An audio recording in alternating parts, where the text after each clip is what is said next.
ati kuna unyakuzi wa siri. Huo ni uongo mkubwa.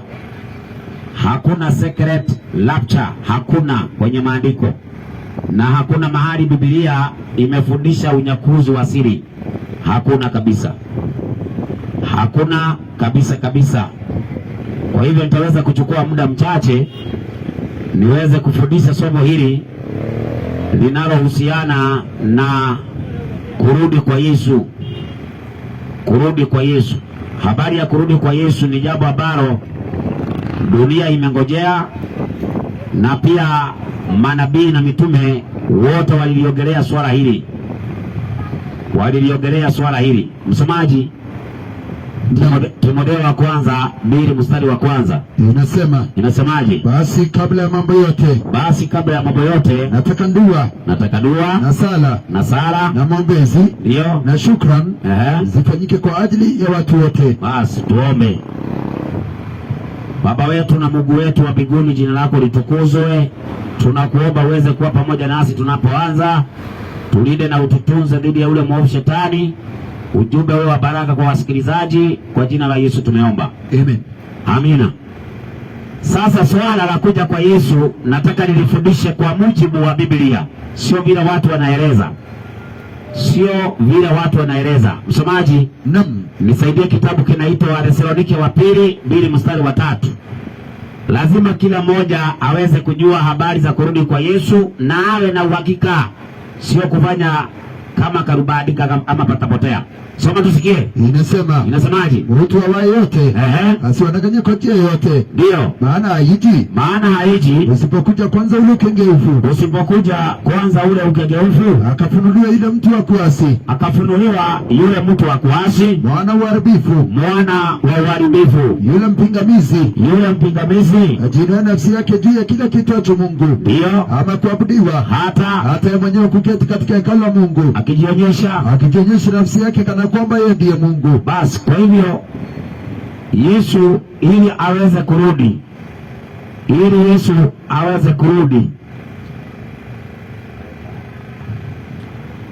Yesu hawezi kurudi usipokuja kwanza ule ukengeufu.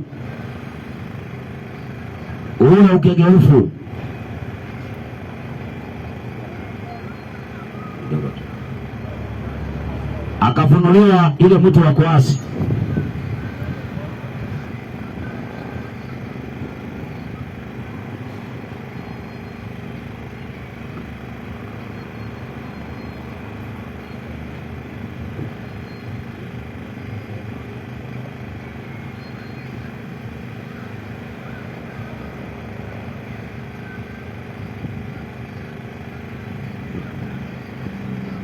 Haya. Sawa. 1 2. Sawa kabisa, sawa.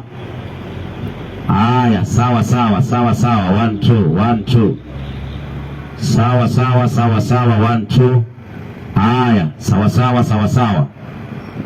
Kwa hivyo tunashukuru Mungu sana. Leo tunataka tuweze kusoma mada ya habari ya kurudi kwa Yesu. Habari ya kurudi kwa Yesu. Habari ya kurudi kwa Yesu ni habari ambaye kila mwanadamu anatakiwa aweze kujua na awe na uhakika, naye. Biblia inasema haji Yesu ama siku yake haiji usipokuja kwanza ule ukengeufu. Na tumekuwa tukiongelea mtu wa kuasi ya kwamba anaendelea na ajenda zake. Kwa hivyo kile ambacho kinakuja kutokea ni kurudi kwa Yesu. Yesu anarudi. Msomaji, kwa sababu Yesu anarudi, naomba unisaidie 24 mstari wa kwanza kitabu cha Mathayo. Habari hii ya kurudi kwa Yesu ni habari ambaye watu wamedanganyika, wamefundishwa makosa. Sisi tunataka tuangalie Biblia inasemaje habari za kurudi kwake.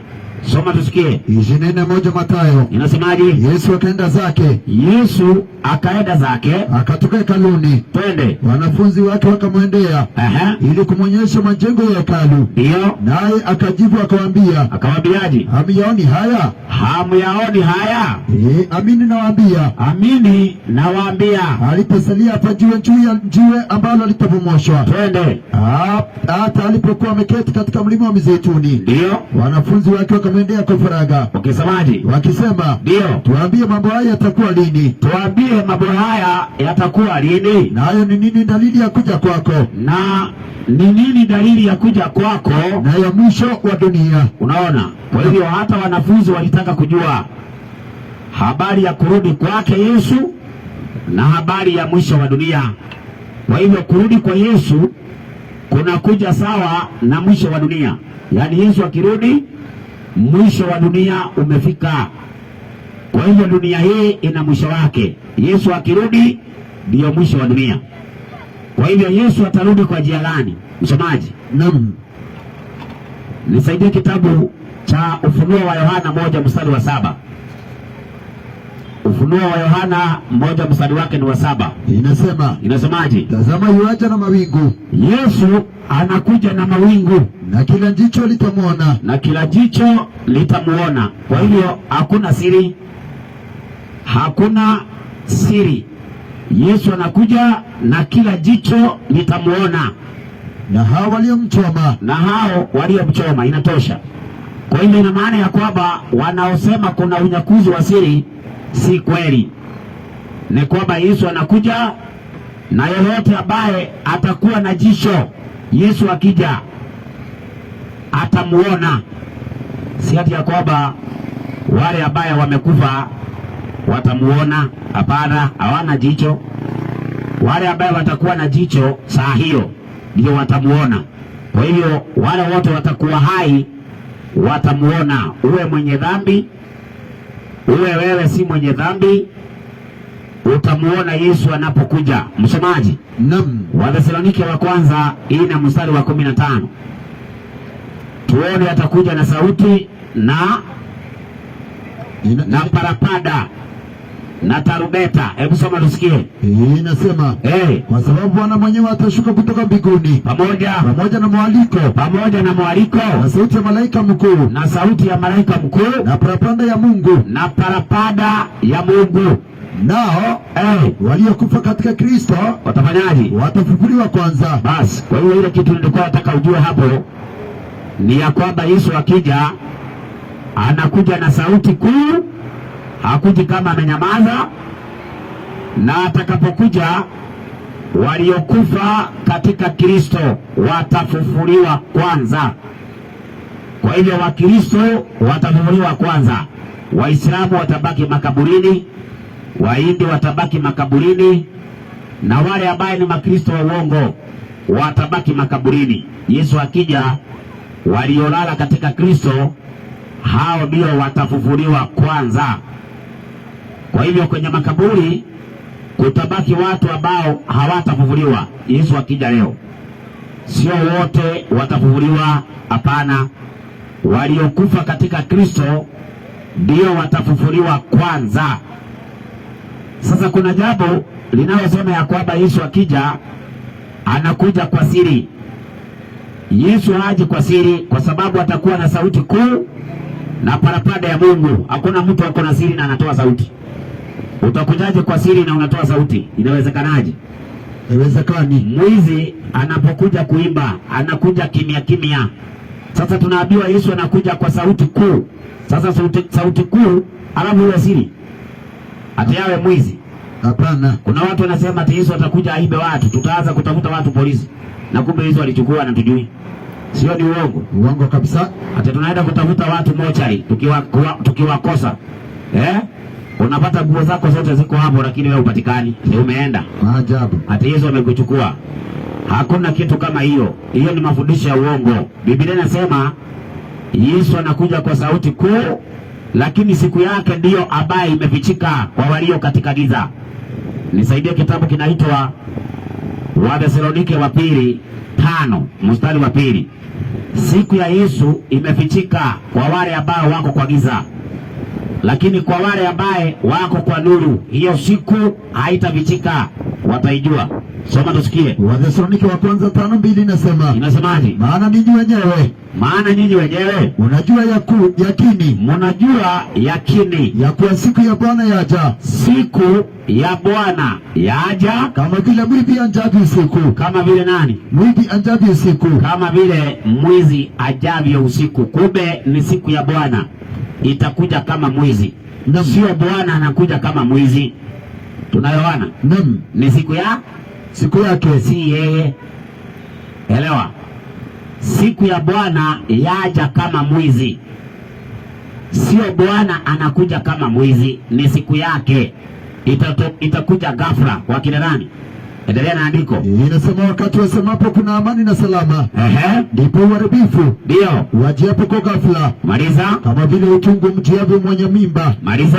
Wala hakika hawataokolewa. Wale ambao siku ya Bwana itakuja kwao kama mwizi hawataokolewa, bali hakuna mmoja hata mmoja atakayeokolewa. Wote ambaye siku ya Bwana itakuja kama mwizi kwao hawataokolewa, bali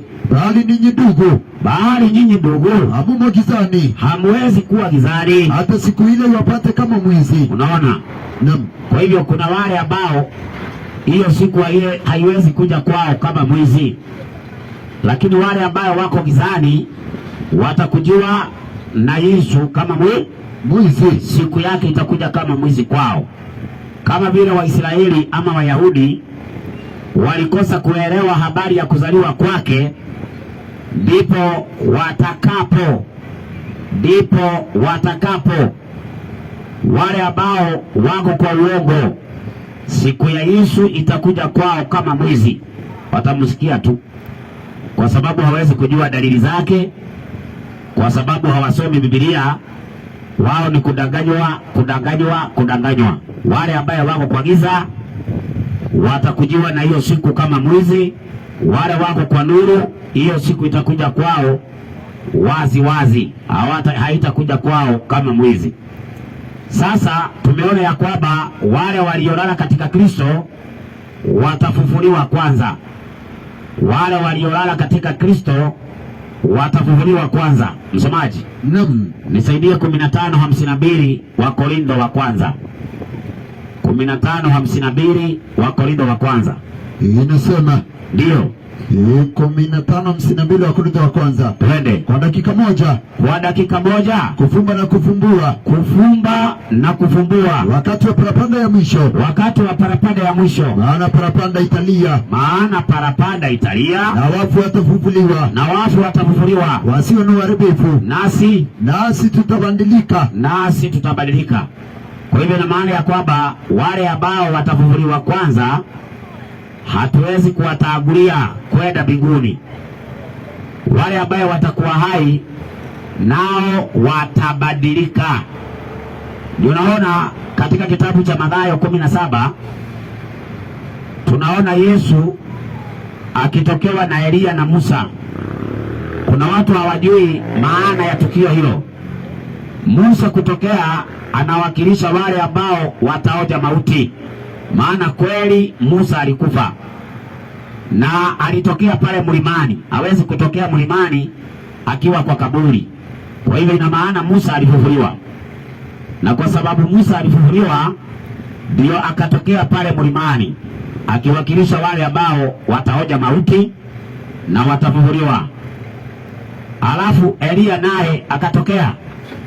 Elia hakuoja mauti, anawakilisha wale ambao hawataoja mauti. Kwa hivyo kuna watu ambao wako makaburini wanamngojea Yesu makaburini, na kuna wale ambao wako hai wanamngojea Yesu akiwa hai. Kwa hivyo kuna makundi mawili ambaye ni Wakristo wa kweli, na kuna makundi mengine mawili ambaye ni waongo, wamedanganyika, wako kaburini, walikufa katika uongo. Wengine wako hai, bado wako katika uongo. Wale ambaye wako katika uongo, walio makaburini, Yesu akija hata wafufua mara ya kwanza. Yesu akija leo, hakuna mwenye dhambi hata mmoja atafufuliwa, hakuna. Wale ambao watafufuliwa ni waliolala katika Kristo kwanza. Ndio andiko limesema hivyo, na ni Biblia imesema waliolala katika Kristo watafufuliwa kwanza, watafufuliwa kwanza. Kwa hivyo kuna wengine watabaki makaburini. Wagani? Wale ambao hawakukufa katika imani ya kweli. Waliokufa katika uongo watafufuka katika ufufuo wa pili. Wale ambao hawatapatikana katika ufufuo wa kwanza watafufuka katika ufufuo wa pili. Ufufuo wa kwanza ni wa uzima, ufufuo wa pili ni wa hukumu. Kwa hivyo kuna watu ambao watahukumiwa, watafufuliwa waingie katika hukumu. Wengine watafufuliwa waingie katika uzima. Watakaoingia katika uzima ni wale watakaofufuliwa katika ufufuo wa kwanza. Nisaidie kitabu cha Yohana 5 mstari wake ni wa 28. Inasemaje? Msistaajabie maneno hayo. Msistaajabie maneno hayo. Kwa maana saa yaja ambayo watu wote waliomo makaburini watafanyaje? Wataisikia sauti yake. Wataisikia sauti yake. Nao watatoka wale waliofanya mema kwa ufufuo uzima. Unaona, waliotenda mema wanafufuliwa katika ufufuo wa kwanza, ufufuo wa uzima. Na wale waliotenda mabaya kwa ufufuo wa hukumu. Na waliotenda mabaya kwa ufufuo wa hukumu. Kwa hivyo waliotenda mabaya wakiwa makaburini, ufufuo wao ni wa pili, wa hukumu. Waliotenda mema walio makaburini, ufufuo wao ni wa kwanza, wa uzima. Kwa hivyo hakuna mtu ambaye anakufa akiwa mbaya alafu anaenda kubadilikia kaburini anakuwa mzuri. Hakuna. Ukifa ukiwa mbaya ni mtu mbaya amekufa. Ukifa ukiwa mwema ni mtu mwema amekufa.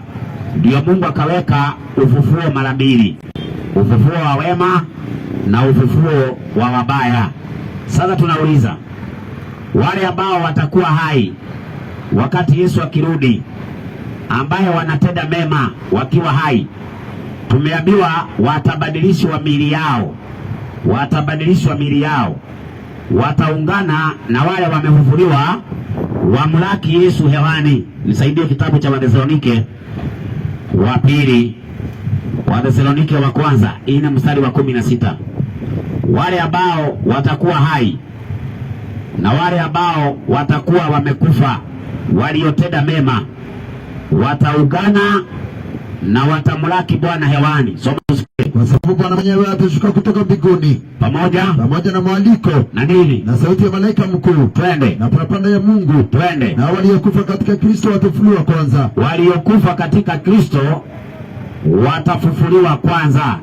Kisha sisi tulio hai tuliosalia tutanyakuliwa pamoja nao katika mawingu. Tutanyakuliwa pamoja nao katika mawingu ili tumlaki Bwana hewani. Ili tumlaki Bwana wapi? Hewani. Kwa hivyo Bwana atakuwa hewani.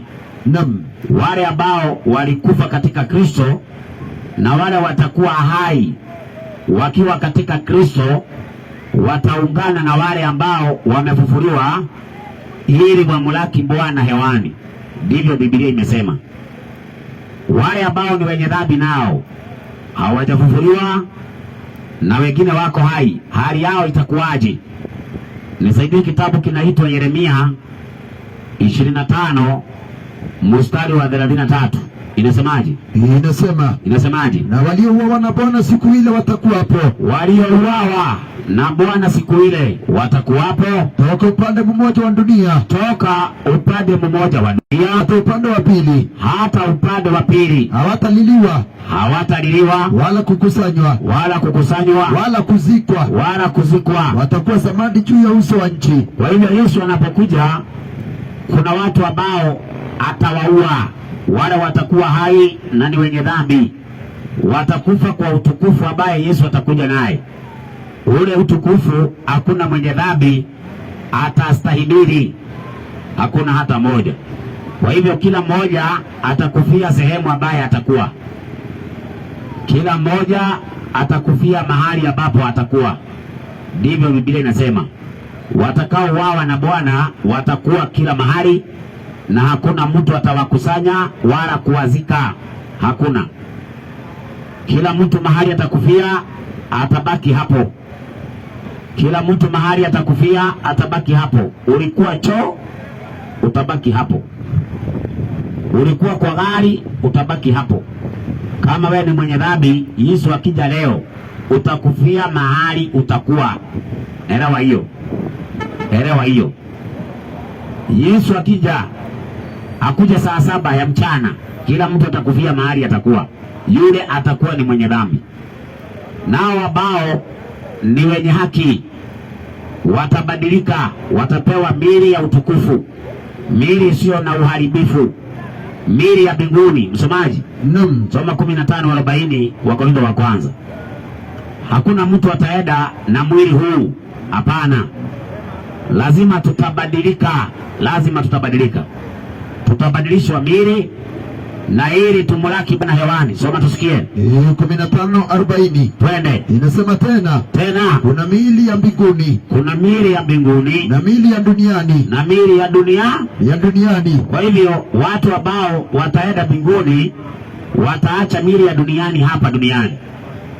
Watapewa miili ya mbinguni. Kwa hivyo wale wataenda na miili ya mbinguni.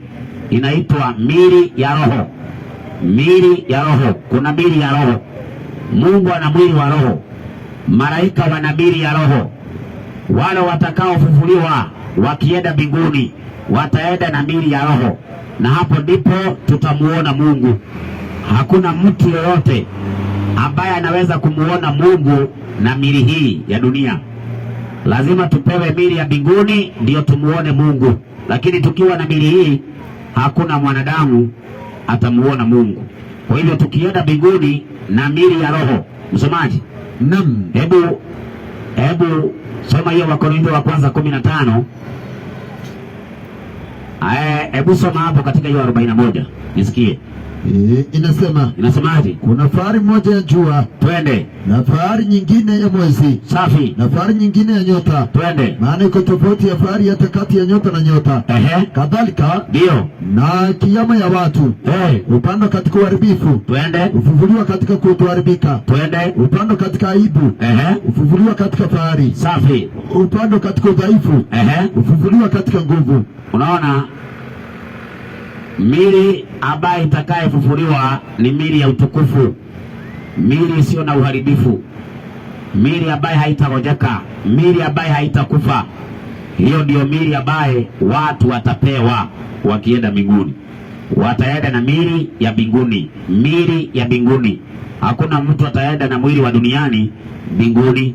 Mstari wa 50 inasemaje? Ndugu zangu, twende. Nisemayo ni haya, ya kuwa nyama na damu haziwezi kurithi ufalme wa Mungu. Haziwezi kurithi ufalme wa Mungu. Wala uharibifu kurithi kutokuharibika. Twende. Angalieni. Ndio. Nawaambia ninyi siri. Hatutalala sote. Hatutalala sote. Lakini sote tutabadilika. Lakini sote tutafanyaje? Tutabadilika. Wale watafufuliwa na mili ya mbinguni. Wale watakuwa hai watabadilika. Watapewa mili ya nini? Ya mbinguni. Alafu watamlaki Bwana hewani kwa sababu wataenda mbinguni. Si kama vile Jehovah Witness wanasema ati hakuna kwenda mbinguni. Jehovah Witness nao ni waoga wengine. Sasa wanasema ati sasa hii nyumba kuna mtu wa Jehovah Witness anasema hii ni yangu. Yesu akikuja nitachukua hii. Wanagawana na nyumba za watu. Ati Yesu akija atapewa hiyo. Ati nitachukua ile, nitachukua hiyo. Yote Yesu akija yote itabomoka. Hakuna yenye itasimama. Watu wa Jehovah Witness sisi walikosea nini mbinguni hawataki kwenda? Wanaambiwa ati tunaenda mbinguni, nasema hatuendi. Sasa ile maandiko yanasema tunaenda mbinguni tupeleke wapi? Hebu nisaidie wa Filipi 3:20. Sasa watu wa Jehovah Witness natarajia wanaenda wawili, ati wanaenda kwa nyumba kuhubiria mtu. Unahubiria mtu unamwambia wewe mbinguni unamhubiria. Hiyo ni tumaini gani bwana? Soma tusikie. Na hata wao wamejificha, si ndio? Naam. Tangu tukuja hapa wamekohoa. Hawatoki. Hawakohoi. Soma tusikie. Kitabu ni kile cha Wakolosai wa Filipi 3:20. Inasemaje? Kwa maana sisi wenyeji wetu, kwa sababu sisi wenyeji wetu huko mbinguni. Uko wapi? Mbinguni. Kwa hivyo huku si kwetu ni wapi? Mbinguni. Alafu watu wa Jehovah Witness wanasema kwao ni wapi? Ni hapa duniani. Na kwetu mbinguni. Watu wa Jehovah Witness duniani, kwetu mbinguni. Unaona Biblia ishaweka wazi, na wengine wanasema ati Mount Sayuni sijui Church of God. Hawataki kwenda mbinguni, hawataki. Wao wanataka tu kukaa hapa duniani. Haya, sasa watu ambao wataenda mbinguni watapewa miili ya mbinguni. Miili ya mbinguni ndio itaenda mbinguni. Wale watabaki hapa duniani, tumeona ya kwamba watauawa, watabaki wakiwa maiti hapa duniani. Watabaki wakiwa maiti hapa duniani. Muda gani? Nisaidie kitabu cha Ufunuo 20. Ufunuo 20 mstari wake ni wa kwanza. Anzia hapo. Inasemaje? Kisha nikaona malaika akishuka kutoka mbinguni, mwenye ufunguo wa kuzimu. Kuna malaika anaonekana ana ufunguo wa kuzimu na minyororo mkubwa mkononi mwake. Kumbe kuzimu ni makaburi. Makaburini yanaitwa kuzimu. Kwa hivyo yule atakayekuja na ufunguo wa makaburi ni Yesu, maana yeye ndiye alipewa. Unajua, nilisikia Uhuru akisema ati amepewa funguo. Hakuna mwingine amepewa ufunguo, ni Yesu peke yake. Uhuru ni kudanganya, anadanganya watu. Yesu ndiye amepewa ufunguo wa kuzimu, ndiye anaweza kufungua makaburi watu wakatoka. Tupe habari tusikie. Akamshika yule joka. Yule nyoka wa zamani, ambaye ni Ibilisi na Shetani. Akamfunga miaka 1000. Hii miaka 1000, Yesu anapokuja anamfunga Shetani miaka 1000, kwa sababu watu wake ataenda nao. Wenye dhambi watakufa. Kwa hivyo Shetani atakuwa amefungwa, hata baki na mtu hata mmoja. Mstari wa 5 inasemaje? Hao wafu waliosalia hawakuwa hai hata itimia ile miaka 1000. Tunaona ya kwamba Shetani anafungwa miaka 1000. Shetani anafungwa miaka 1000. Yesu akija, wale ambao ni watakatifu wataenda nao, wenye dhambi watakufa. Kwa hivyo kuanzia hapo ndio tunaanza kuhesabia miaka 1000. Hiyo miaka 1000 ikiisha, watu watafufuliwa. Hawatakuwa hai hata itimie miaka 1000. Kwa hivyo miaka 1000 ikitimia, wanafufuliwa wenye dhambi. Shetani anafufuliwa watu wake na kuanza kibarua chake cha kuwadanganya, na wakati huo wale walioenda mbinguni wanaanza safari ya kurudi, kwa sababu kuna nchi mpya na mbingu mpya itakayotengezwa, itakayoumbwa, ambaye watu wataishi milele. Kwa hivyo si ati ya kwamba tutaenda kukaa mbinguni milele zote. Hapana. Mbinguni watu wanaenda miaka 1000 na watu watauawa miaka 1000.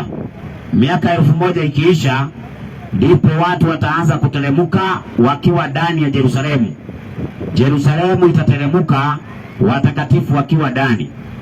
Alafu wale ambao watafufuliwa wenye dhambi watadanganywa na Shetani wauvamie mji wa Mungu ati waunyaganye. Hebu nisaidie Ufunuo 20 mstari wake ni wa 8 na 9.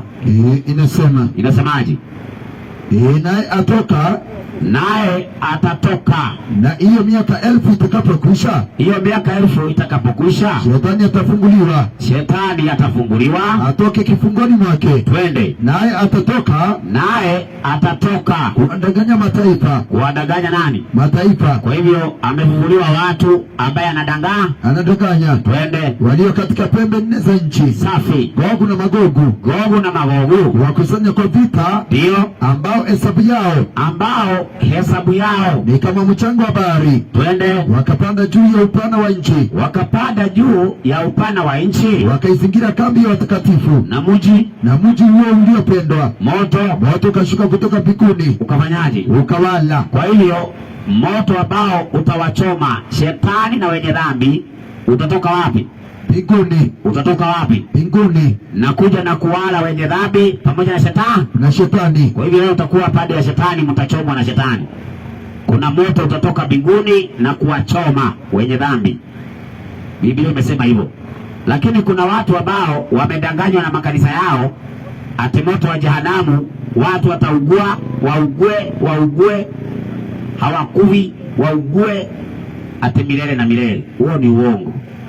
Kwanza kufundisha watu ati moto wa jehanamu hautawahi kuzima na watu hawatawahi kufa huko jehanamu, hiyo ni fundisho la shetani, brother. Shetani alifundisha hivi. Hebu nisaidie kwanza 2:15 kitabu cha Mwanzo. Ni kuonyesha fundisho la shetani ambao linafundishwa na wachungaji. Ati jehanamu watu watakaa milele hawakufi. Ai, lini? Iliandikwa na nani hivyo? Soma tusikie. 2:15. Kitabu kinaitwa Mwanzo.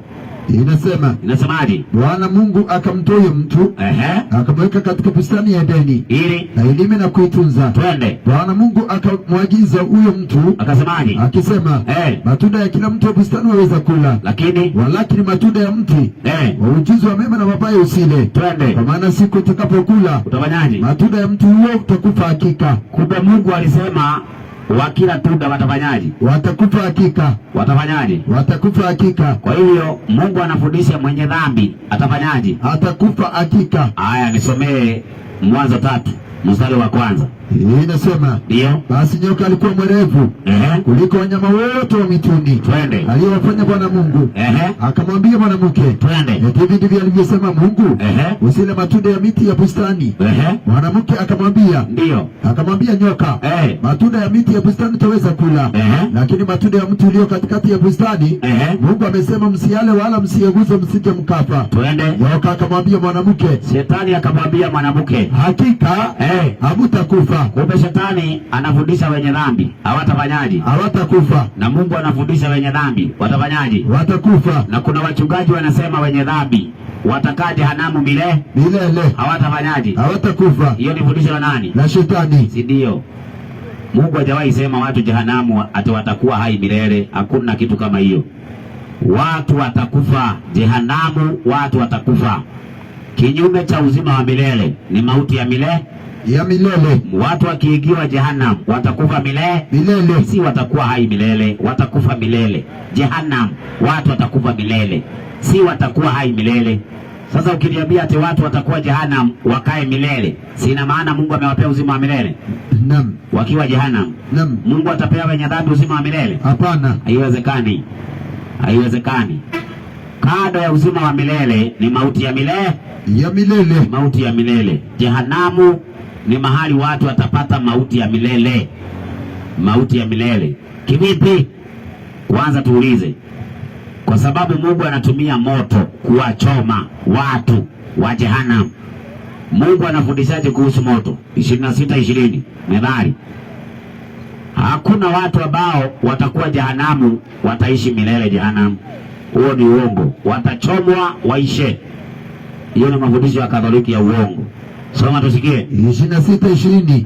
Kitabu cha Mithali. Ndio. Moto ufa kwa kukosa kuni. Kumbe moto ufa kwa kukosa nini? Kuni. Mahali hakuna kuni, kuna moto? Hapana. Si moto maisha? Sasa Mungu si atachoma watu na moto? Si lazima iwe na kuni? Hebu nisaidie 21:32 kitabu cha Ezekieli. Tuone Mungu anatumia kuni gani kuchoma watu katika moto wa jehanamu. Soma tusikie. 21:32 Ezekieli. Kitabu cha Ezekieli. Inasemaje? Maandiko yanasema hivi. Inasemaje? Inasema utakuwa nini? Utakuwa kuni za kutiwa motoni. Utakuwa kuni za kutiwa motoni. Kumbe wenye dhambi ndio watakuwa nini? Kuni za kutiwa motoni. Kwa hivyo jehanamu itakuwa na moto kwa sababu kuni ni nani? Ni wenye dhambi. Wenye dhambi ndio watakuwa kuni. Na Mungu amesema mahali hakuna moto hakuna kuni. Kuni zikiisha moto iko? Hapana. Na tumeona Mungu jehanamu kuni zake ni nani? Ni wenye dhambi. Wenye dhambi ndio kuni. Twende kwa hiyo moto tuone kama hizo kuni zitaisha. 4:3 kitabu cha Malaki. 4:3 kitabu cha Malaki. Fundisho la kufundisha watu ate moto wa jehanamu ni milele milele ni uongo wa shetani. Hiyo ni fundisho la uongo. Mungu anapea watu uzima wa milele wakiwa jehanamu, atawaishi huko milele wakiugua. Huo uongo mtupu. Soma tusikie. Malaki 3 inasema. Inasemaje? Inasema nanyi mtawakanyaga waovu. Mtawakanyaga waovu. Maana watakuwa majivu chini ya nyayo za miguu yenu. Kwa hiyo waovu watakuwa wamechoma wakawa majivu. Mahali kuna jivu kuna kuni? Hapana. Si kuni zimeisha kabisa. Na Mungu amesema moto hufa kwa kukosa kuni. Kwa hivyo jehanamu itazima na watu wabaya watachoma, wataisha. Kwa hivyo hakuna kusema kuishi jehanamu milele. Hiyo ni fundisho la shetani. Iko hivyo. Yesu atakuja kumaliza kesi hivyo, na watu ambao watakao baki hao ndio wataishi milele na milele. Wenye dhambi watapotea wakipoteaga, wenye haki ndio wataishi milele na milele. Kama unataka kuingia kwenye uzima wa milele ni saa hii ukiwa hai. Ukifa hautawezekana. Ukifa ukiwa mwenye dhambi, dhambi zako zitakufuata. Kwa hivyo kama ni kurekebisha, rekebisha sasa hivi ukiwa hai, maana muda wa kurekebisha ni huu. Ukishaingia kwa kaburi hautaweza kurekebisha tabia wala ibada yako. Kwa hivyo mimi nimemalizia hapo. Kama kuna mtu ana swali anaweza akaniuliza. Jehanamu moto yake itazima. Watu wataenda jehanamu, watachomwa, wataisha, watakufa. Kuna mtu ana swali? Wale wamedanganywa watu hawatakufa jehanamu, simukuje. Biblia isomo hivyo. Biblia unajua, hebu nisaidie 25:41 kitabu cha Mathayo. Kuna watu wanasoma Biblia wanaweka maelezo ya akili zao. Wanaeleza vile wanataka na akili. Biblia inajieleza. Soma tusikie. 25:31 Mathayo. Hapa atakapokuja mwana wa Adamu katika utukufu wake. Asoma 41. 41 inasema kisha atawaambia wale walioko mkono wake wa kushoto, wale wako mkono wa kushoto, ondokeni kwangu mulio laaniwa, mwende katika moto wa milele aliyowekewa tayari Ibilisi na nani? Na malaika zake. Umeitwa moto wa milele. Sasa watu wakikutana na andiko kama hiyo, moto wa milele, wanasema hautazima milele. Watu wataishi milele wakiungua. Hiyo ni matafsiri za akili. Biblia inasemaje kuhusu moto wa milele? Nisaidie Yuda 1:6. Hakuna watu wataenda jehanamu watawaishi huko wakiugua. Huo ni uongo mtupu. Mungu apewe watu uzima wa milele wakiwa jehanamu. Na wachungaji wengine wanafundisha hivi. Unashindwa wanasoma Biblia aje. Soma tusikie. Na malaika wasiolinda enzi yao. Malaika wasiolinda enzi yao wenyewe, lakini wakayaacha makao yao yaliyowahusu. Twende. Amewaweka katika vifungo vya milele. Twende. Inaendelea kusema chini ya giza kwa hukumu ya siku ile kuu. Maliza. Kama vile Sodoma na Gomora. Na miji iliyokuwa kando kando. Waliofuata uasherati kwa jinsi moja na hawa. Twende. Wakaenda kufuata mambo ya mwili yasiyo ya asili. Twende. Imewekwa kuwa dalili. Sodoma na Gomora imewekwa kuwa dalili, wakiadhibiwa na katika moto wa milele. Kwa hivyo Sodoma na Gomora waliadhibiwa katika moto wa nini? Wa milele. Ina maana Sodoma na Gomora mpaka leo haijawahi zima? Hapana. Inawakaga tu. Hapana. Huo ni uongo, watu wanadanganywa. Moto wa milele ni watu kuchomwa wakawa jifu, milele hawatapatikana. Kwa hivyo kama hakuna mtu ana swali, niseme ya kwamba mada yangu nimemalizia hapo. Kwa hivyo ndugu Collins aweze kuchukua nafasi yake sasa, aweze kuendelea na mada. Kwa hivyo ndugu Collins, mada ni yako sasa. Mada ni yako. Mimi nimeweza kumaliza mada. Kwa hivyo iko hivyo, ni ya kwamba wale ambao wanadanganywa katika mada hii ya kurudi kwa Yesu, iko hivyo. Watu ambao watakataa kukubali Yesu sasa, wakati Yesu anapokuja tena, hakuja akiwa mtoto wa seremala, anakuja akiwa mfalme wa wafalme, na anakuja na utukufu. Anapokuja na utukufu wake, wale ambao walimkana, wale ambao walimkataa hawataweza kustahimili utukufu atakayokuja naye, watakufa. Wale watakuwa baada ya Kristo watanyakuliwa, watamlaki hewani basi. Kwa hivyo nadhani ya kwamba iko iko hivyo. Wale ambao wana maswali wanaweza wakauliza. Kama una swali, karibu kuja uliza swali yako. Kama una swali, karibu kuja uliza swali lako. Kama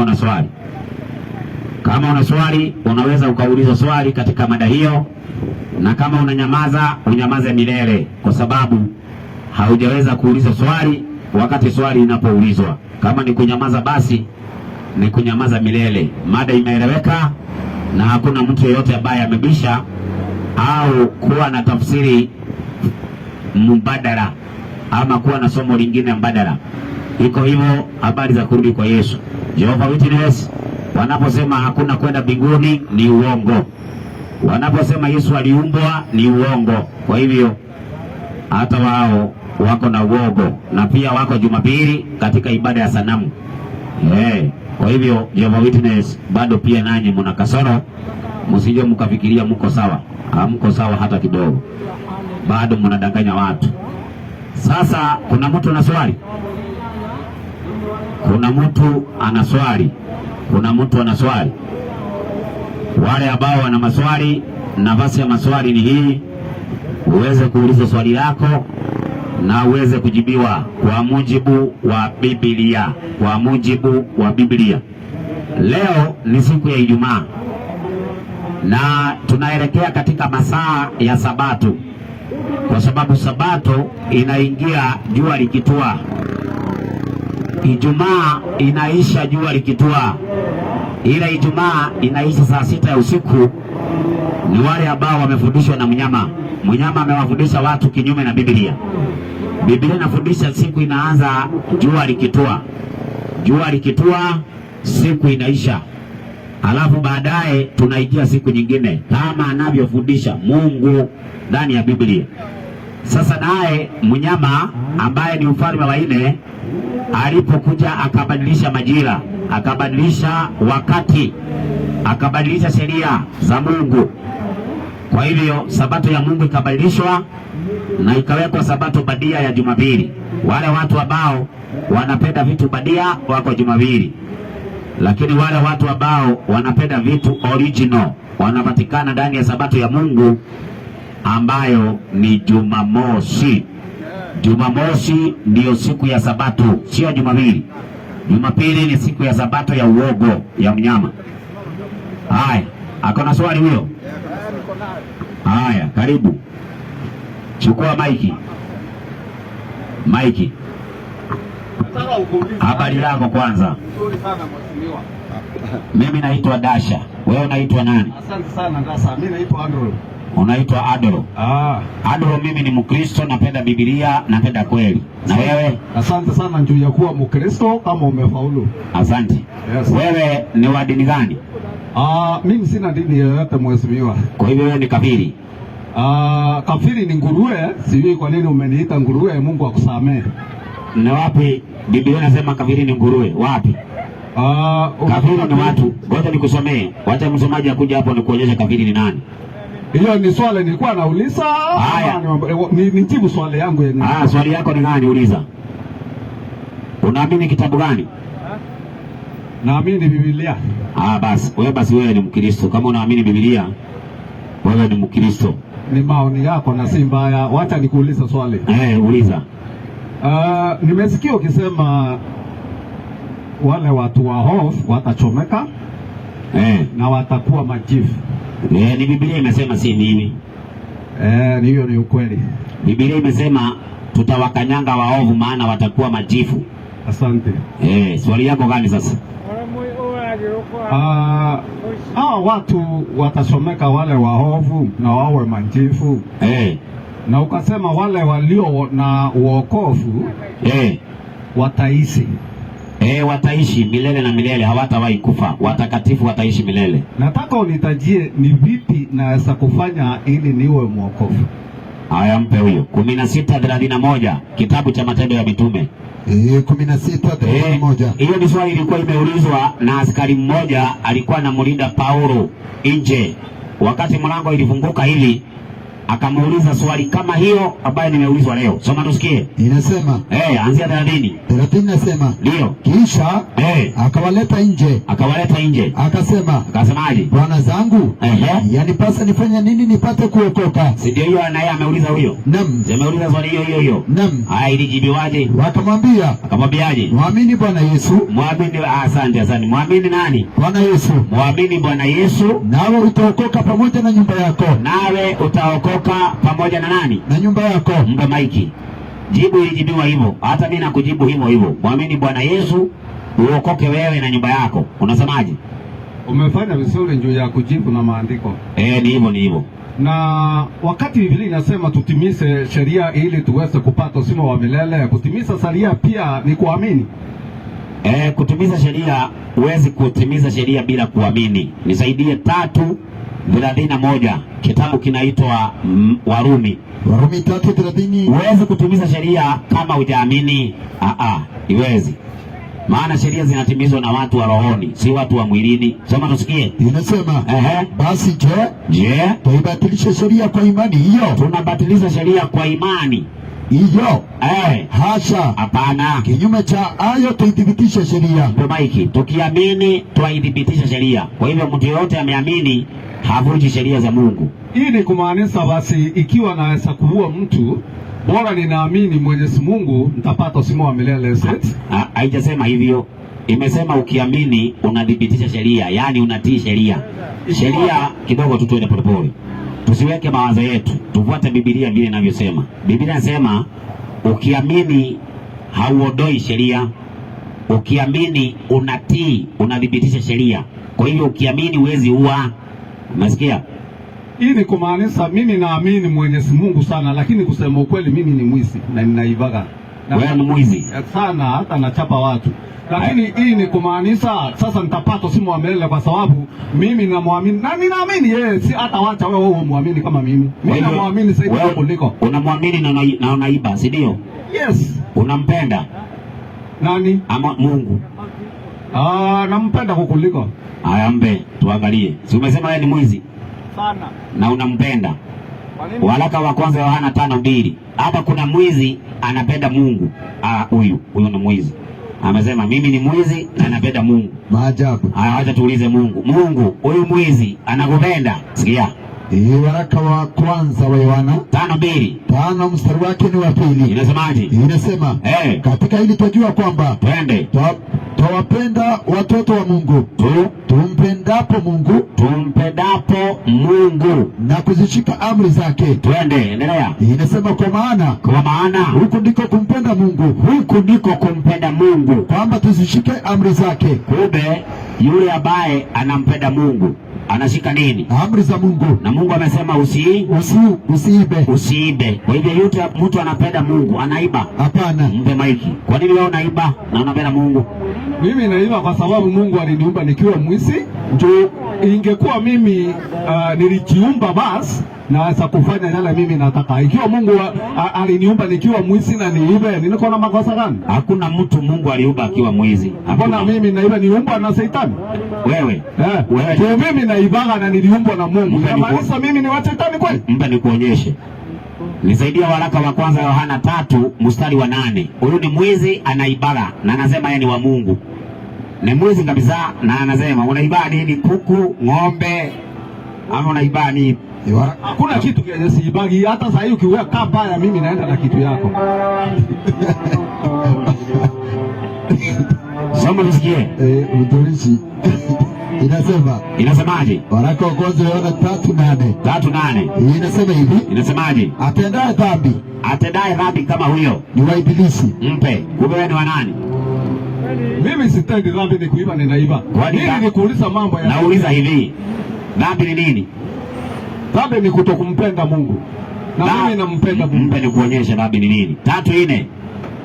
Waraka wa kwanza Yohana 3:4. Inasemaje? Inasema kila atendaye dhambi afanye uasi. Afanya nini? Afanye uasi. Kwa nini? Kwa kuwa dhambi ni uasi wa sheria. Mbe maiki. Dhambi ni kuasi sheria. Umefanya vizuri. Subiri. Usiwewe na haraka. Dhambi ni uasi wa nini? Wa sheria. Kwa hivyo mtu ambaye anaiba anaasi nini? Sheria. Na anafanya nini? anafanya dhambi. Na andiko limesema wale watendaye dhambi ni wa shetani. Ni wa shetani. Kwa hivyo wewe ni wa nani? Mimi nampenda Kristo. Wacha tuone. Ngoja. Sasa ni mimi bwana. Tafadhali. Nisikize kwanza. Mimi nakusikiza. Kwanza wewe umesema wewe ni mwizi, sawa? Si umesema hivyo? Mimi ni mwizi na si mwizi peke yake. Haya, kwa hivyo wewe kidogo tu. Nisikize kwanza. Nataka usome Romans 10. Tena ngapi? Mstari wa 4. Yesu ni mwisho wa sheria. Kama ndivyo nafikiria, lakini nataka vile maandiko yanasema. Romans 10 mstari wa 4 inasema aje? Hawa ni wale watu ambao wanasema ati sasa, hebu soma. Inasema, twende. Kwa maana Kristo ni mwisho wa sheria. Ndio. Ili kila aaminie ndio ahesabiwe haki.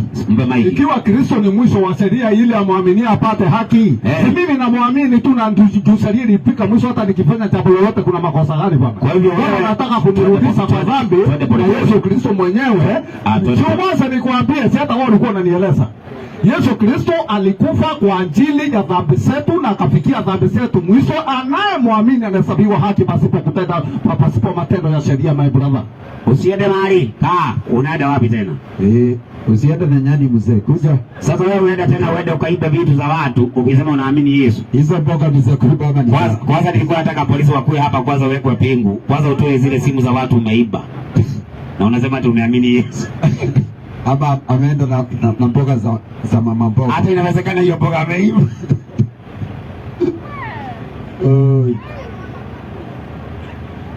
Hii dunia iko maneno. Ina watu. Ayambe mzee, tumsikie anatakaje. Ni maji moto, acha tusikize. Mzee, habari? Sema hivi. Habari yako? Habari. Habari. Kwanza nakusalimia kwanza. Usimunyang'anye. Habari yako? Tumia microphone hivi niweka hivi. Habari yako? Baya. Ni baya. Kwa nini ni baya? Haya, pea maiki huyu. Wewe hata maiki utumii. Wewe kwanza umelewa. Wewe kwanza achana na bombe. Haya, kuna mtu ambaye ana swali. Mtu mwingine ambaye ana swali. Na 6 imefika. Kuna jamaa amekuja hapa amesema mimi ni mwizi na nimeamini Yesu. Umeamini Yesu na unakuwa mwizi? Wewe ni hatari. Na unajua na unaona tena ni mkali na ameenda. Ni mkali na anadanganya tu. Shida. Haya, kwa hivyo naomba ndugu Collins yako wapi? Ama utachukua na kipi? Utachukua kibidi hiki basi. Sasa hata ukichukua utasomewa na nani?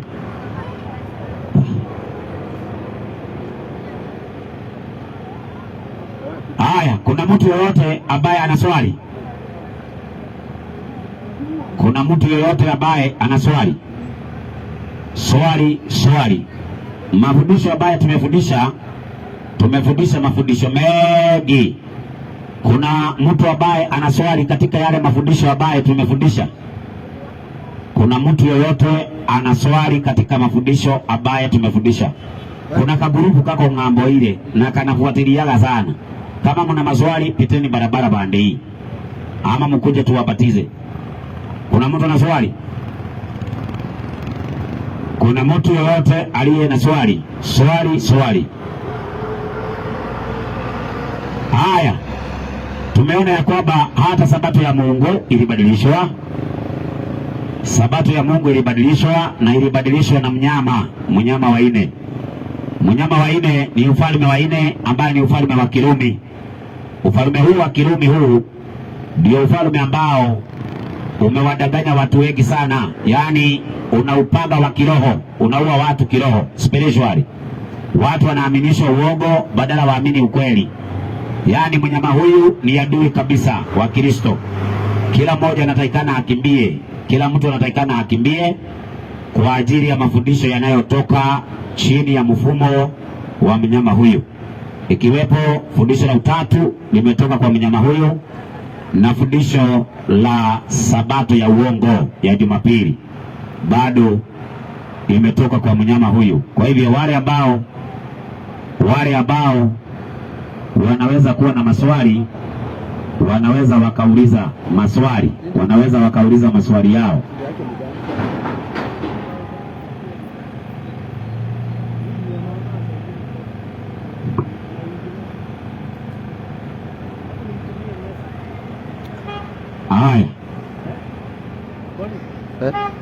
Haya, sawa. Kuna naona kana kwamba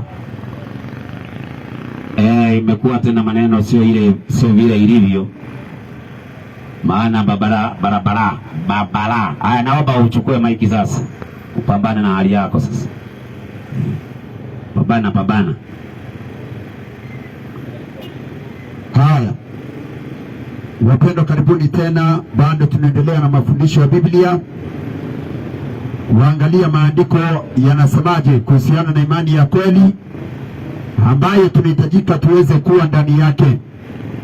Kwa hivyo tumeweza kuangalia, tukaona ya kwamba Yesu anarudi mara ya pili, na wakati ambapo Yesu anaporudi mara ya pili, kuna kitu ambacho watu wengi hawakifahamu.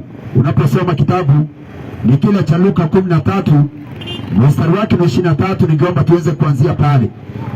Watu ambao wako duniani wanafikiria ya kwamba watu wengi wataweza kuokolewa, lakini maandiko yanaonyesha wazi ya kwamba kikundi kikubwa, asilimia kubwa ya watu ambao wako duniani, kwa sababu wamekataa kweli, na kwa sababu wamekataa imani ya kweli, na kwa sababu wamemkataa Kristo kumwamini kama vile ambavyo amejifunua katika neno lake, ndipo mtu mmoja akakuja kwa Yesu akamuuliza swali fulani. Luka 13 mstari wake ni 23. Luka 13 mstari wa 23, kuna swali ambalo Yesu aliweza kuuliza, na swali hilo ni swali ambalo tunahitajika tuweze kulijibu, maana ni swali ambalo wengi wanapojiuliza katika nafsi zao wanajidanganya. 13:23 kitabu cha Luka inasemaje? Mtu mmoja akamuuliza. Sasa mtu mmoja akakuja kwa Yesu akamuuliza swali gani? Je, Bwana, watu wanaokolewa ni wachache? Kwa hivyo ni mtu mmoja alikuja kwa Yesu akamuuliza, Bwana, watu watakaookolewa ni wachache ama ni wengi? Teremka na andiko. Akawaambia, Yesu akawaambia, jitahidini kuingia katika mlango ulio mwembamba. Kwa hivyo Yesu anajibu hivi, jitahidini kuingia katika mlango ulio mwembamba. Kwa nini? Kwa maana nawaambia, kwa sababu mimi nawaambia ya kwamba wengi watataka kuingia wasiweze. Kwa hivyo wengi watataka kuingia mbinguni wasiweze, kumaanisha kwamba umati mkubwa wa watu, asilimia kubwa ya watu ambao wako duniani wataweza kupotea. Ndio maana Yesu akasema ya kwamba wale ambao wataingia mbinguni ni wachache. Na mtu akakuja akamuuliza swali ambalo linahitajika liweze kueleweka pia na watu ambao wako duniani katika siku za leo. Tunahitajika tuweze kujua ya kwamba watu ambao wataweza kupata uzima wa milele ni watu ambao ni wachache. Mathayo 7 soma mstari wake ndio 21. Tunaishi katika kipindi ambacho watu wengi wanalitaja tu jina la Yesu. Watu wengi leo wanasema wameokoka na Yesu ni Bwana. Kuna yule ambaye anasema niliokoka 2020, niliokoka 1990. Kwa hivyo yeye anajidai kwamba ameokoka na Yesu ni Bwana, lakini yale ambayo Yesu anayoyasema, ameyakataa ibada ya Mungu ya Sabato, amekataa, ameaminishwa Mungu mwingine ambaye yuko katika Biblia, anaitwa Mungu wa Utatu, na bado anasema anampenda Yesu na Yesu ni Bwana wa maisha yake. 7:21 kitabu cha Mathayo inasemaje? Si kila mtu aniambiaye Bwana Bwana. Sasa Yesu anasema si kila mtu aniambiaye Bwana Bwana atakaye ingia katika ufalme wa mbinguni, atakaye ingia katika ufalme wa mbinguni, bali ni yeye afanyaye mapenzi ya Baba yangu aliye mbinguni. Kwa hivyo kusema Bwana Yesu asifiwe na kuwa katika dini na kuwa katika madhehebu, hiyo sio qualification, ama hiyo sio thibitisho ya kuonyesha kwamba hakika utaingia mbinguni. Ndio maana Yesu anasema ya kwamba sio kila mtu aniambia Bwana Bwana atakayeingia katika ufalme wa mbinguni, bali ni yeye afanyaye mapenzi ya Baba yangu aliye mbinguni. Ndio maana tunakuja kuona pia kuna watu ambao ni manabii uongo, wamekamata watu wengi duniani, wanafanya miujiza, lakini Yesu anasema atawaambia miujiza sikuijua, maana mlitumia nguvu za shetani. Teremka na hilo andiko mwalimu, inasemaje? Inaendelea kusema, iseme wengi wataniambia siku ile. Sasa Yesu anasema wengi watamwambia siku ile, Bwana Bwana, Bwana Bwana, hatukufanya unabii kwa jina lako? Kwa hivyo walitabiria watu kwa jina la Yesu, eti mtabarikiwa, mtapokea kontena kutoka China. Kwa hivyo wataambia Yesu, tulifanya unabii kwa jina lako. Teremka na andiko, na kwa jina lako kutoa pepo. Na kwa jina lako tulikuwa tunaambia mapepo toka, yanatoka. Salama. Na kwa jina lako kufanya miujiza mingi. Na kwa jina lako tulifanya miujiza mingi kama Ezekieli, Tanyari, Howari, au wote tuliangalia, Wahome, Kioko, au wote ni manabii uongo, tuliweza kuangalia katika viwanja. Kwa hivyo hao manabii uongo, hata pamoja na wale ambao wako hapa Chaka, bado wanaendelea kudanganya watu, wakati ambapo hawafundishi ukweli na wameondoa watu katika imani ya Biblia. Watamwambia Bwana Bwana, hatukufanya unabii kwa jina lako na kwa jina lako kutoa pepo? Yesu atajibu, awaambie kitu gani? Sema tusikie. Inasema, sema, ndipo nitawaambia. Yesu anasema ndipo nitawaambia, dhahiri sikuwajua ninyi kamwe. Hatawaambia sikuwajua ninyi kamwe. Ondokeni kwangu ninyi mtendao maovu. Ondokeni kwangu ninyi mtendao maovu. Kwa hivyo kusema Bwana Yesu asifiwe, eti nakutaja jina la Yesu, eti nakuhubiri na kwa jina la Yesu, hiyo sio qualification ya kuonyesha kwamba wewe ni mwongofu ama uko upande wa Yesu Kristo. Hiyo sio thibitisho. Kwa nini? Yeremia 14 ndipo mstari wake ni ule wa 14. Maana tunaishi katika kipindi ambacho shetani ameweza kuinua manabii wa uongo, na leo watu wengi wamekamatwa na manabii wa uongo, wakawa katika madhehebu ya uongo, wakawa katika dini za uongo, wamedanganywa kule, hawajui Yesu anarudi mara ya pili, hawajui waovu watachomwa, hawajui wale ambao watakuta upande wa shetani hawawezi kurithi ufalme wa mbinguni. 14:14 kitabu cha Yeremia inasemaje? Ndipo Bwana akaniambia. Ndipo Bwana akamwambia Yeremia, hao manabii wanatabiri uongo kwa jina langu mimi. Hao manabii wanaotabiri uongo kwa jina langu mimi sikuwatuma wala sikuwaamuru. Kwa hivyo kuna manabii ambao wako duniani leo wanatumia jina la Yesu kutabiri uongo. Kwa hivyo maandiko yanasema ya kwamba wanaenda kwa jina la Yesu na Yesu hakuwatuma. Teremka na andiko, wala sikusema nao. Wanawapeni unabii wa maono ya uongo. Kwa hivyo wanawaambia wao eti ni manabii wa Mungu, eti nilizungumza na Mungu usiku. Unasikia nabii anasema hivyo, eti nilizungumza na Mungu siku fulani, kama wao eti alikuwa amesema eti Yesu atakuja tarehe fulani. Alikuwa amesema Yesu atakuja tarehe fulani, sijui ilikuwa ni Novemba mwaka gani, na Yesu hakukuja. Maana wari ni nabii wa uongo, hakukuja. 24 kitabu cha Mathayo. Leo kuna manabii uongo wako duniani, wamedanganya watu na watu wakajikuta katika hizo madhehebu za uongo. Ibada ya Jumapili haiko katika Biblia. Hiyo ni ibada ya mnyama huyu, hiyo ni ibada ya mnyama huyu. Huyu ndiye mwenye Jumapili, huyu ndiye aliweka ibada ya Jumapili. Ibada ya Sunday haiko katika Biblia, iliwekwa na mnyama huyu. Serikali ya Roma mwaka 321 hao ndio aliweka Jumapili. Kwa hivyo unapofanya ibada ya Jumapili unafuata mnyama huyu, au fuate Mungu, maana unafuata mnyama huyu. Wewe unapofanya ibada ya Jumapili unafuata huyu mnyama. Hata wewe kijana ambaye uko huko, unapofanya ibada siku ya Jumapili, huyu mnyama ndio unafuata, sio Mungu. 24 Mathayo inasemaje? Inasema hivi, hata yule daktari anapita, daktari, unapofanya ibada ya Jumapili huyu mnyama ndio unafuata, sio Mungu. Soma tusikie. Inasema hivi, sema, kwa maana watatokea makristo uongo. Maandiko nasema kwa maana watatokea makristo uongo na manabii wa uongo. Eti na manabii wa uongo nao watafanyaje? Watatoa ishara kubwa na maajabu. Nao watatoa ishara kubwa na maajabu, wapate kuwapoteza kama yamkini hata walio wateule. Kwa hivyo maandiko yanasema watatokea makristo wa uongo. Sasa katika Biblia kuna wakristo wa kweli na kuna wakristo wa uongo. Wakristo wa kweli ni wakristo aina gani? Matendo ya Mitume 11 ndipo mstari wake wa 26. maana katika kipindi cha mwisho kutakuwa na Wakristo mara mbili. Kuna Wakristo wa kweli na kuna Wakristo uongo. Ndio maana unaona ya kwamba kuna Wakristo wa kweli wanaokubali ibada ya kweli ya Mungu, na kuna Wakristo ambao wanafuata ibada za kujitungia, ibada za uongo. 11:26 kitabu cha Matendo ya Mitume inasemaje? Inasema hivi, soma. Hata alipokwisha kumwona, maandiko yanasema hata alipokwisha kumwona akamleta Antiokia.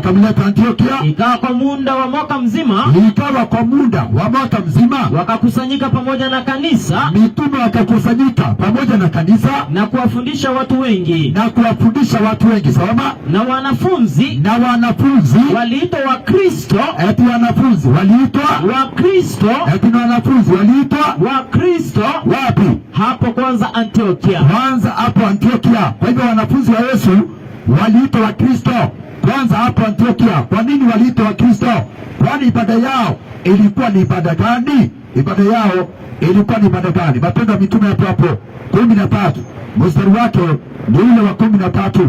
Matendo ya Mitume 13 ndipo mstari wake wa 13. Ibada ya Wakristo wa kwanza ilikuwa ni ibada gani? Ndio tujue ibada za Wakristo wa leo ambao wameacha ibada ya Mungu ya kweli, wanafuata mnyama huyu katika ibada ya Jumapili, wengine Friday. Soma tusikie inasemaje? Inasema hivi 13 Matendo ya Mitume. Kisha Paulo na wenziwe wakang'oa nanga, wakasafiri kutoka Pafo, wakafika Perge katika Pamfilia. Yohana akawacha akarejea Yerusalemu.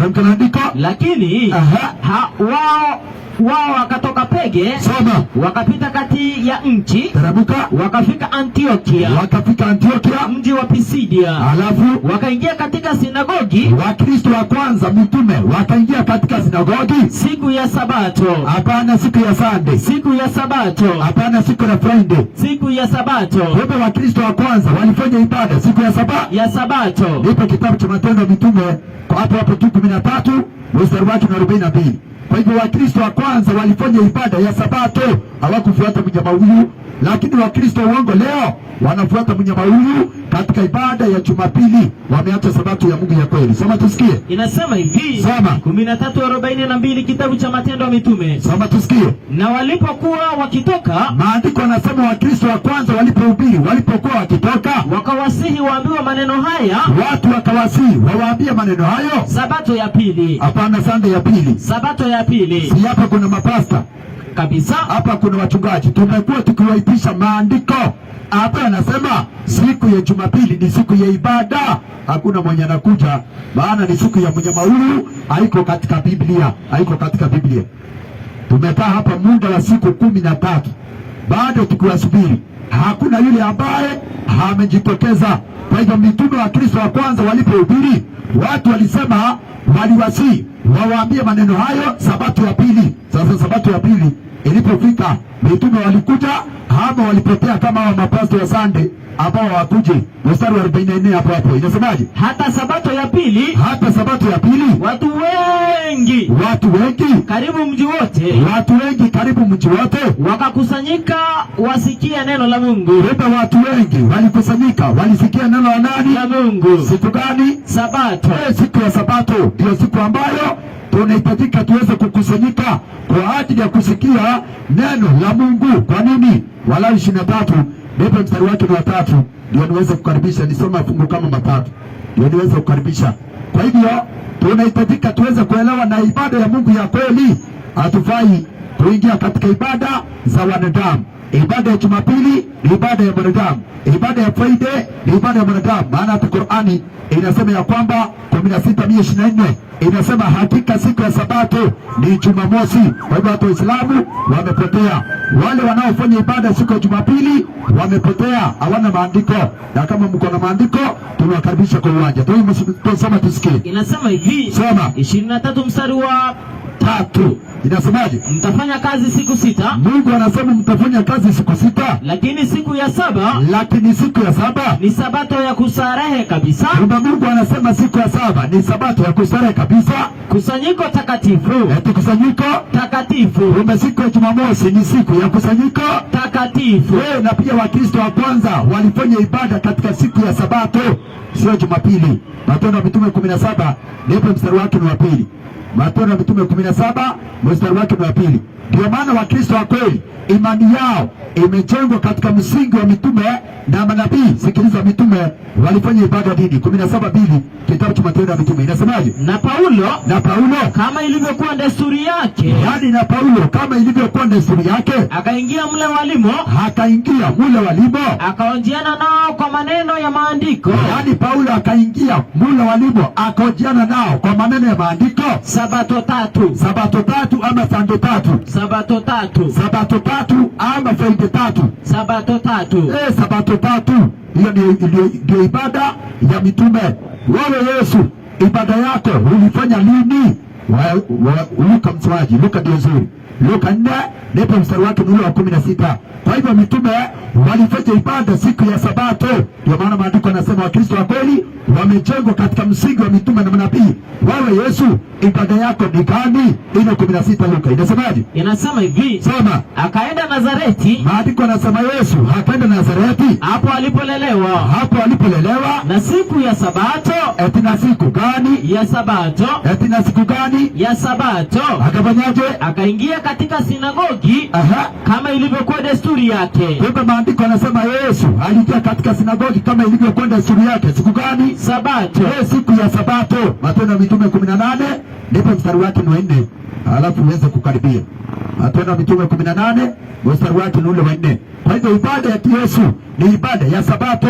Kwa hivyo Wakristo leo wanaosema ya kwamba wao wanamwamini Yesu lakini wamekataa ibada yake, hao ni Wakristo wa uongo. Ndio maana Yesu akasema sio kila mtu aniambia Bwana Bwana atakaingia katika ufalme wa mbinguni, bali ni yeye afanyaye mapenzi ya Baba yangu aliye mbinguni. Kumaanisha kwamba Wakristo wa kweli ni wale ambao wanafuata nyayo za Yesu, na ibada ya Yesu ilikuwa ni sabato. Na kama uko na andiko ni Jumapili, tunakaribisha kwa uwanja. Tusoma tusikie. Inasemaje? Inasema hivi. Katika kitabu cha 18:4 kitabu cha Matendo ya Mitume. Soma tusikie. Akatoa hoja zake. Sikiza, hapa ni maandiko na maandiko peke yake. Hadithi za Abunwasi, hadithi za Hekaya ni Jumapili, na wale ambao uko katika ibada ya Friday ndio maana hawakuji. Sema tusikie. Inasemaje? Akatoa hoja zake. Maandiko yanasema mitume wakatoa hoja zao katika sinagogi kila sabato. Katika sinagogi kila sabato.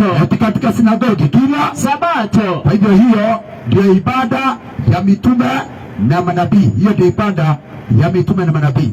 Ndio ibada ya mitume na manabii. Kwa hivyo katika saa hii ama katika masaa haya nitaweza kumkaribisha mwalimu wa kipindi cha afya, na baada ya mwalimu wa kipindi cha afya pia kutakuwa na mwalimu mwingine ambaye atakuwa na kipindi cha unabii wa Biblia. Kwa hivyo mwalimu wa afya ningeomba aweze kukuja ili aweze kuendelea na kipindi cha afya na kama utakuwa na swali mpendwa, kama utakuwa na swali tunakukaribisha katika mkutano huu. Kama utakuwa na swali tunakukaribisha. Kama utakuwa na hoja badala, vile vile hapa tunakaribisha hoja mbalimbali. Na leo ndio siku yetu ya mwisho ya kuwa katika viwanja hivi.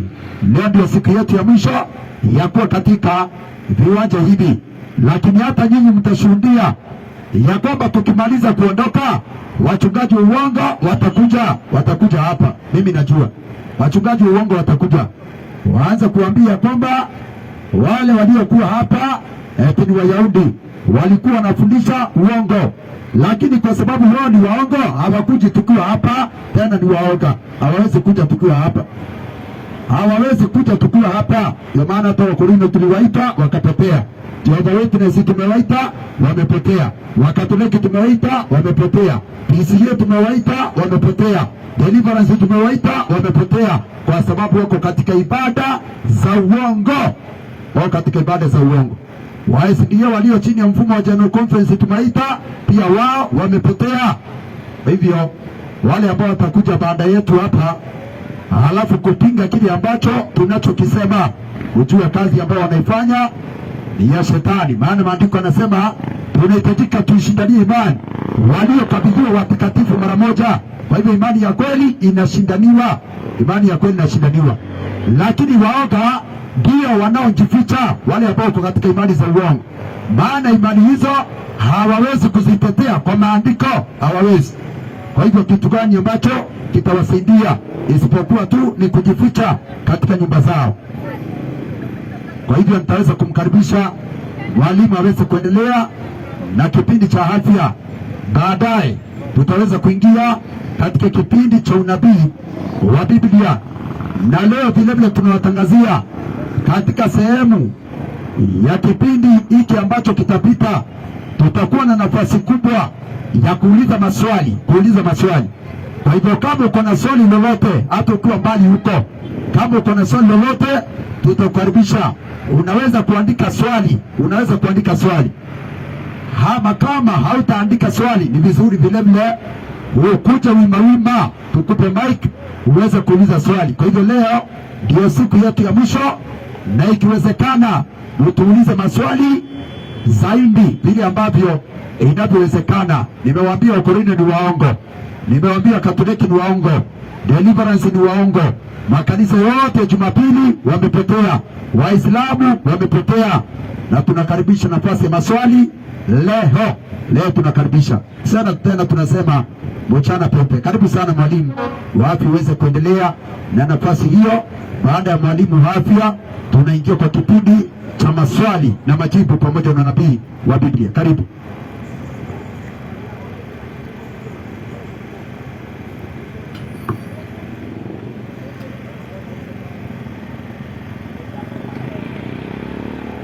Tunamshukuru Mwenyezi Mungu kwa nafasi nyingine hii ambayo akatupa siku ya leo.